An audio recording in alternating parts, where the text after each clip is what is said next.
नमस्कार दोस्तों, मैं प्रधान चौधरी।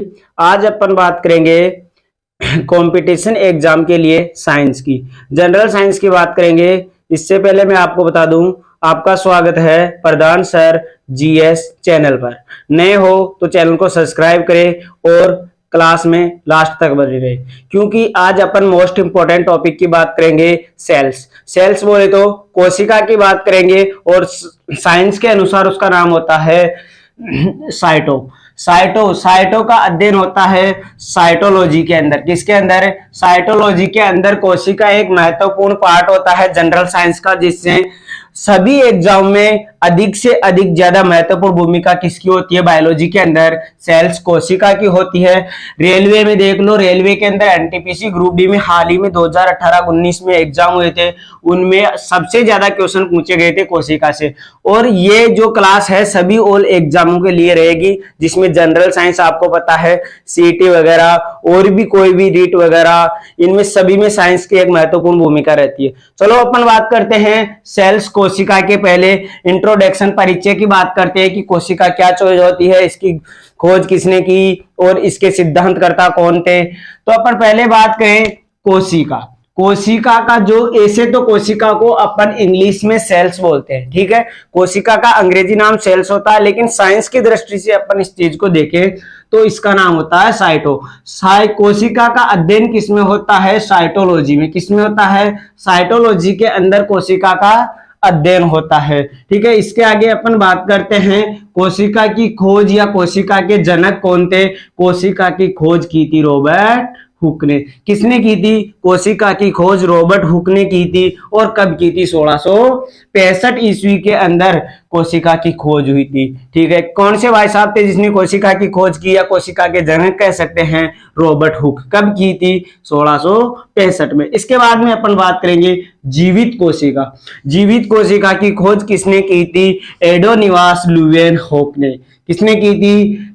एडोनिवास लुवेनहोक ने जीवित कोशिका की खोज की थी। जीवित या जो खोज की थी रॉबर्ट हुक ने, इन्होंने कोशिका के साथ साथ जो पहली कोशिका थी वो थी मर्त कोशिका की खोज। किसकी? मर्त कोशिका। लेकिन अपन जो सबसे पहले खोज की थी उसे ही कोशिका के खोजकर्ता मानते हैं, उसका नाम था रॉबर्ट हुक। और जीवित कोशिका की खोज लुवेनहोक ने की थी, ठीक है। इसके बाद अपन कहते हैं कि कोशिका का सिद्धांत किसने दिया था? तो स्लाइडेन इस्वान ने कोशिका का सिद्धांत दिया था, जिसको अपन प्रिंसिपल कह सकते हैं। इसके बाद में अपन बात करेंगे सबसे छोटी कोशिका। कौन सी? सबसे छोटी कोशिका कौन सी होती है? सबसे छोटी कोशिका होती है माइकोप्लाज्मा। क्या होती है? माइकोप्लाज्मा सबसे छोटी कोशिका होती है। और सबसे बड़ी कोशिका की बात करें, किसकी? सबसे बड़ी कोशिका की बात करें तो शुतुरमुर्ग के अंडे में। मोस्ट इंपोर्टेंट क्वेश्चन है, छाप लो।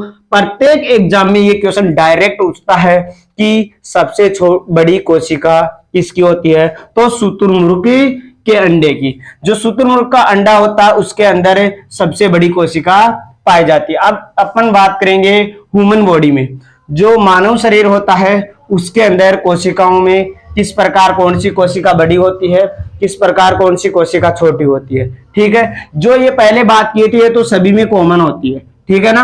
अपन स्पेशली मानव शरीर के बारे में बात करेंगे तो मानव में सबसे छोटी कोशिका स्पर्म होता है, स्पर्म शुक्राणु। जो मानव स्पर्म शुक्राणु होता है उसके अंदर सबसे छोटी कोशिका पाई जाती है। और मानव में सबसे बड़ी कोशिका अंडाणु में पाई जाती है। किसमें पाई जाती है? अंडाणु में सबसे बड़ी कोशिका पाई जाती है, ठीक है ना। इसके बाद में मानव में सबसे लंबी कोशिका, एक तो बड़ी होती है एक लंबी होती है। अपन देखें कि लाल किला बहुत बड़ा है, क्या है? वो तो बड़ा हो गया। और अपन बात करें कोई भी चीज है ये बहुत लंबी है, बड़ी का मतलब होता है उसकी चौड़ाई के साथ गिनती होती है, और लंबी के मतलब उसकी ऊंचाई को देखते हैं कि वो कितनी लंबी है। तो सबसे लंबी कोशिका किसकी होगी? न्यूरॉन की। न्यूरॉन में सबसे लंबी कोशिका पाई जाती है। विभाजन रहित न्यूरॉन, ह्यूमन ब्रेन, अपने ब्रेन के अंदर कोशिका का विभाजन कभी नहीं होता। तभी कहते हैं कि जो मस्तिष्क होता है उसके अंदर अपनी चोट लग जाती है तो वो ठीक नहीं होती। क्यों नहीं होती? क्योंकि लोग बाग मेंटल हो जाते हैं। क्यों होते हैं? क्योंकि वहां पे जो एक बार कोशिका टूट जाती है तो दूसरी कोशिकाओं की सहायता से नई कोशिका का निर्माण नहीं हो सकता। इसलिए वहां पे ब्रेन को इतनी 3 परत के साथ, कितनी तीन परत के साथ सुरक्षित रखा जाता है। अपने पहली बार थोड़ी बहुत चोट आती है तो थोड़ी ऊपर वाली जो चमड़ी होती है बाल के नीचे उससे खून आता है, लेकिन तीसरी परत में जाने के बाद कोई भी कोशिका डैमेज हो जाती है तो फिर उस कोशिका का विभाजन नहीं हो सकता। सबसे तेज कोशिका का विभाजन होता है लीवर के अंदर। किसमें? लीवर बोले तो यकृत के अंदर सबसे तेज कोशिका का विभाजन होता है। ठीक है ना। अब तो ये तो हो गई ह्यूमन बॉडी की, मानव शरीर की। अपन बात करें मानव शरीर का निर्माण किस प्रकार हुआ था। जैसे मान लो अपन एग्जाम्पल ले सकते हैं। क्या ले सकते हैं? एग्जाम्पल ले सकते हैं। तो एग्जाम्पल ले, जैसे ईट अपन एक से एक ईट मिलाते मिलाते क्या बना सकते हैं? दीवार। ठीक है। बहुत सारी दीवारें मिलाकर क्या बना सकती है? एक कमरे का निर्माण। और एक कमरे को, एक से अधिक कमरों को सुंदर डिजाइन में अपन रखे तो एक घर का निर्माण कर सकते हैं। इसी प्रकार कोशिकाएं मिलकर किसका निर्माण करेगी? टिश्यू बोले तो उत्तकों का निर्माण करती है। सीधा हिसाब है कि छोटी छोटी कोशिकाएं मिलकर बहु कोशिकाओं का निर्माण करती है और बहु कोशिकाएं किसका निर्माण करेगी? उत्तकों का। और उत्तक मिलकर किसका निर्माण करते हैं? अंगों का। ये अपने शरीर के हाथ, पैर, नाक, कान जो भी चीजें हैं ये होती है अंग। और इन अंगों से ही मिलकर अपन क्या नाम दे दिया? शरीर। क्या नाम दे दिया? शरीर। तो ये कोशिका है, जो कोशिका, उत्तक, अंग और शरीर। दोस्तों अब आगे बात करते हैं कोशिका झिल्ली। कोशिका होती है, कोशिका के अंदर झिल्ली पाई जाती है, क्योंकि दो कोशिकाओं को मिलाने पर एक झिल्ली का निर्माण होता है और उस झिल्ली का क्या नाम होता है? प्लाज्मा झिल्ली। क्या कहते हैं उसे? प्लाज्मा झिल्ली। पादप व जंतुओं में, जंतु तो कौन होते हैं? अपन, पशु पक्षी, ठीक है ना, जानवर वगैरह, ये तो अपन आते हैं जंतु। पादपों में आते हैं, क्या आते हैं? पेड़ पौधे। क्या आते हैं? पेड़ पौधे हमेशा पादपों में आते हैं। ठीक है ना। तो ये जंतु प्लस पादपों में किसका निर्माण होता है? प्रोटीन का बनना, प्रोटीन बना होता है। और कोशिका के सभी अंग इसी झिल्ली में रहते हैं। कोशिका के जितने भी अंग होंगे वो इसी कोशिका के अंदर रहते हैं। किसके अंदर? इसी कोशिका के अंदर रहते हैं।